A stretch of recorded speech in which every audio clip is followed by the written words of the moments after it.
अस्सलामुअलैकुम दोस्तों, क्या हाल चाल है। बात करेंगे ओमान में ईद उल अजहा की छुट्टियों के मतलब। आज 26 जून और 26 जिलकद है। इस्लामिक कैलेंडर की भी वही तारीख है, वही दिन है, और अंग्रेजी भी 26 जून 2022 इतवार का दिन है। तो देखिए, बहुत सारे मुल्कों ने ऑलरेडी अनाउंसमेंट कर दी है, जिसमें कुवैत जो है उसका नाम जो है वो ज़्यादा आ रहा है, क्योंकि उन्होंने 9 दिन की छुट्टियाँ की हैं।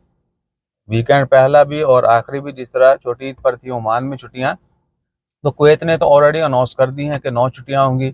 ओमान में जो है चांद देखे जाने के बाद ही डिसाइड होगा। आज 26 है, तो अगले 4-5 दिन यानी 30 और 1, 30 जून को अगर चांद नज़र आ गया तो डिसाइड हो जाएगा कि 9-10 को जो है हज और ईद बनती है। अगर चांद नज़र नहीं आएगा तो फिर यकम को।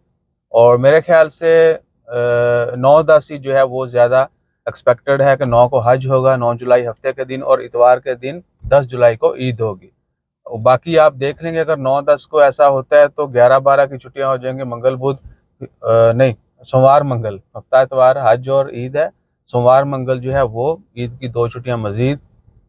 तो पीछे जो है जुमा की एक छुट्टी आएगी, तो 4-5 छुट्टियां जो हैं वो बनती हैं। अब कुछ नहीं कहा जा सकता, हो सकता है अगले जो है वो वीक पूरा दे दें छुट्टियां। तो ये तो गवर्नमेंट पे डिसाइड करता है, ओमान सुल्तान जो है वो क्या अनाउंसमेंट करते हैं। लिहाजा 30 जून का इंतज़ार कीजिए, इंशाल्लाह ताला खैर इसी हफ्ते में सब कुछ क्लियर हो जाएगा। तो अपना ख्याल रखिएगा, दुआओं में याद रखिएगा। और अगर किसी का प्लान है सलाला जाने का, तो हमें ज़रूर बताइएगा, हम मिल के भी जा सकते हैं।